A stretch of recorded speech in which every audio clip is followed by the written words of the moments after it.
So let's take just kind of a fraction of that amount of ink. Okay. Because that's a lot of ink. That's enough ink to print like 100 shirts. Can I catch it from the middle? Perfect, yeah, that's great.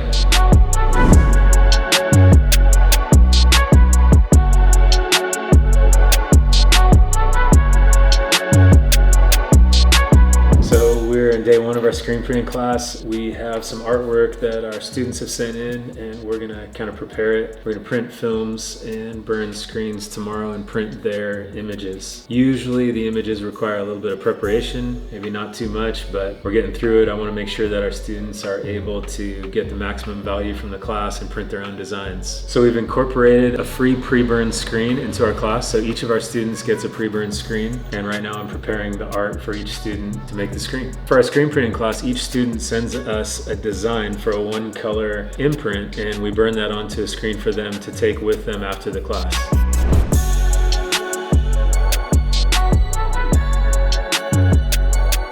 Getting some screens ready. Class is going to coat screens here in a minute. Just getting prepped for that. We're going to coat them with photo emulsion. Before you get started coating your screens, you want to make sure that they're just like the squeegee, that there aren't any nicks or irregularities or like bends or scrapes or scratches, because it'll leave a line down your screen, and it can also rip your screen mesh if it's a bad nick in here because it's metal. It's a good thing to have an extra one around if you're running a high production sort of shop. When you're starting out, it's easy to put too much emulsion on. The reason why is because if you don't apply any pressure, like I was talking about earlier, and you just go up, you're gonna leave just a good amount, a lot. But the cool thing is, you can take off emulsion with this. You can put it on or take it off. You just don't tip it as far. So we're gonna have the coater about half full, and we're gonna hold the screen in the middle and the coater in the middle. With this down here in the 45-degree range. You have your coater full of emulsion, you're gonna get in underneath it, bring it over, and you're gonna start about maybe a ½ inch from the bottom of the glue there. You're gonna leave a little gap. And you're not gonna come in and go all the way there. You're just gonna tip it until the emulsion touches the mesh all the way across. And you notice my right arm, you don't wanna be extended out like this. You wanna be in close, and you want your right arm to have a little bend in it. And you're gonna start. So to give you an idea of like the time that it takes, it'll be like a come in, do that, tip it, and then start. But it all depends on the emulsion, how much is in there and how like hot it is. So you notice I'm ending at a 90-degree angle, and I tip this coater back down, right? I'm not taking it away right away, because you take it away right away, your emulsion goes all over down here. So you might see them as we coat, but they're not gonna hurt anything. Coming in here, starting from the bottom, and my emulsion's touching, so I'm gonna go ahead and start. You wanna maintain the same angle all the way up. Tip it back, let the emulsion flow back, give it a shimmy. Flip it this way, same thing.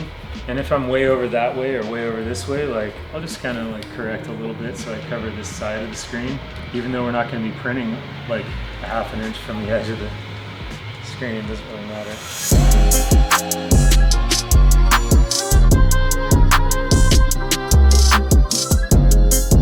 Ooh, cool.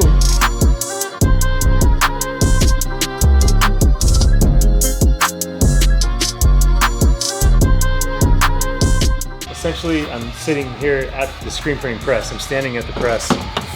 I take my film, and I want this basically to go face down. You can tell that the ink is on this side of the film. If you look at the other side, it's more kind of milky.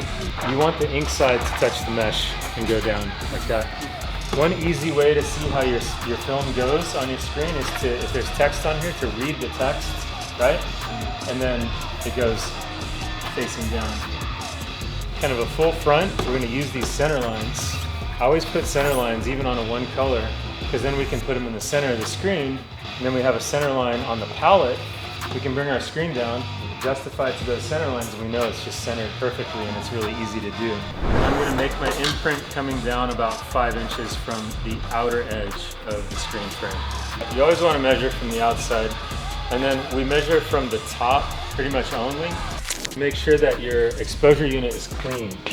And we keep some glass cleaner here on hand, so that if I'm seeing any debris or dots or anything on here, we can spray it and clean them off, because anything that blocks the light is going to create a pinhole in your stencil.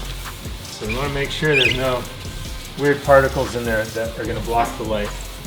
So this is a vacuum exposure unit, and we're gonna use this little cable here put into the middle of our screen to create a little air channel. So you wanna be pretty gentle when you do this. You're gonna hold the film, center it in here, and I encourage you to kind of run your hand along here, especially when you're burning something with halftones. You want to make sure that there are no bumps or weird particles in here, because if there's something in the print area, it'll cause the film to raise and it'll not burn out around it. It'll make a little dot there.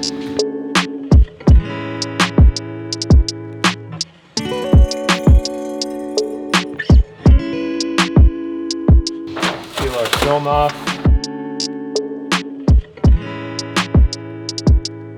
You can see your imprint already, right? See it? It's already started loosening all of that emulsion. An easy way to tell if you are underexposed, come in here and make a circle. And if you see a bunch of emulsion gum up, you know that it's not burned long enough. See, watch, if I do it right here, you're gonna see a bunch of it kind of get gummy, unexposed. You can't see it quite as much because this is a higher mesh screen, but if we're on a lower mesh screen, you'd really see all of this gummy emulsion. If we did that over here and it looked that way, then we'd probably want to increase our exposure time. But you can sit here if you really wanted to and just rub this and it'll all come out. You can see that's open print area now if you look really close. Screen mesh is already open in these little areas right now.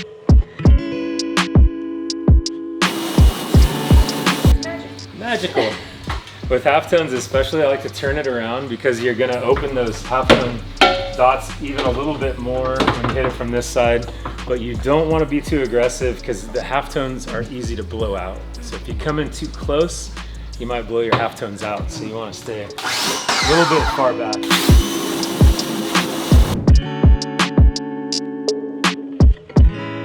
Okay, so and then as you can see, like the water-based ink is like quite a bit thinner than what we were working with Plastisol yesterday. The other thing that we've done is we've chemically hardened the emulsion on this screen. Like I was telling you yesterday, emulsion and water-based ink are both a water-based product, and if you don't do this step, they'll tend to fuse. And then if you have to wipe the screen at all or clean up any of your mistakes, the emulsion can get really gummy and it can just kind of dissolve and come right off of the mesh. So spray on product, we do the same thing as we did yesterday. We expose our screen, we blast it out, we let it dry, and then we spray the product directly onto the mesh. The longer it sits there, the better it's going to do at chemically hardening the emulsion.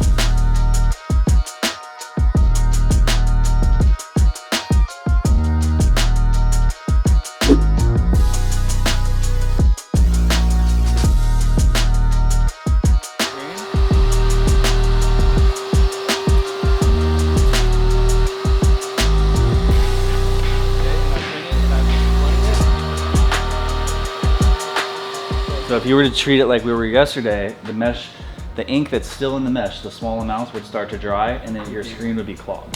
Like somebody So see how we have this little grid set up? Yeah. So I'm just lining up with the edges and the top there. It's kind of just overlapping both sides, and then with your straight edge touching on the top. And then once you're happy with that,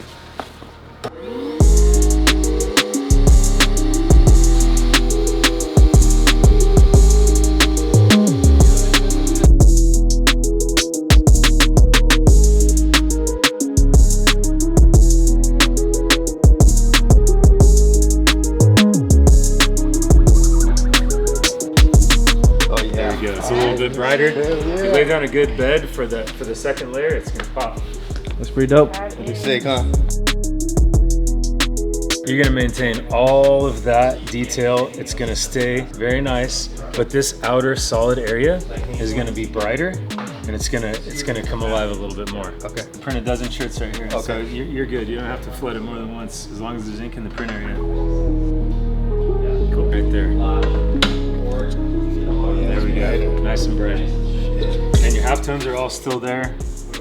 That's what's good with the high mesh. It maintains those tiny dots. You got good opacity on the outside in the solid area. It looks really good. Press it down, double check. Now you can see how it's coming up. Oh. So you want to keep like that little bit of a bouncing bounce. it. Yeah. Okay. Bouncing it and double checking it as you're twisting it. So you only want to really do as many as you have to do to get the ink through. So let's set it down and look at your print and see because if you keep going, if you keep flooding and clearing it, the dots expand and you kind of lose detail. that's from the graphic. It just didn't went through, huh? not all the way. Okay. I think I'm gonna do another one. Okay, and then yeah, flash that makes it. sense. Yeah. So to see it, now it's a darker red. Yes.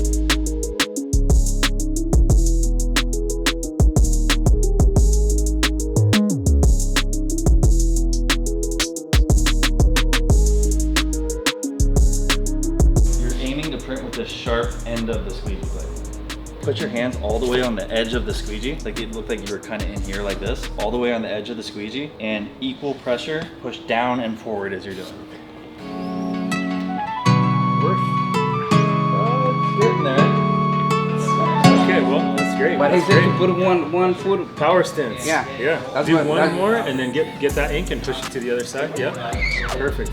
The only thing I would say, slow down a tiny bit. You don't have to go fast. Oh, okay. And then when you put this here, you know, lift it up, put it behind that ink so it doesn't Oh, fall the down. ink won't go all the way up, Yep, right? yep.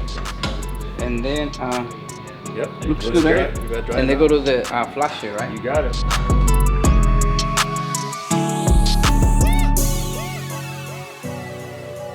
That should Okay. give you extra titanium strength though, right? Well, I'm not bionic yet.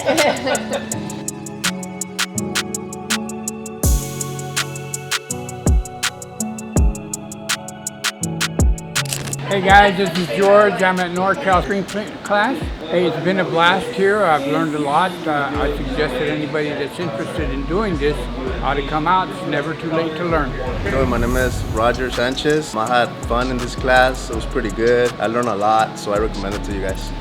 My name is Dan Foster, and I'm here at NorCal Screen Print Supply, going through the class, and this is a great class. I'd recommend this for anybody. Hi, I'm Mary. Experience today was fantastic. I came here with zero knowledge of how to make shirts, and I've had absolutely just the best time. Instructors are phenomenal here, answer all the questions you want to know, and basically I would take the course over again anytime. My name's Peggy and I teach middle school art, and I came here wanting to expand some of my art skills. I had no background in screen printing except for one time in 6th grade, and it has changed a lot, and I cannot wait to jump into some poster making with my students this year. Hey, my name is Sal, last name Martinez. I have a really good experience learning how to screen print. So before this class, I have zero experience. Now I feel confident to make my own t-shirts. I invite you guys, everybody, to come and join us for the next class. You guys gonna learn. Hey, what's up? Steven here with NorCal Screen Print Supply. Got another class going today, and we got kind of a special treat. We're gonna print a poster today. We got Matt mixing up the ink here. We've got all hands on deck. Team is here, and we're having a great time. If you're interested in the class, learning about screen printing, how to coat and burn screens and set up jobs, please get in touch with us. We're easy to reach. We'd love to have you in the class. You can hit us up on our website or on social media. Thanks for watching. Keep on printing.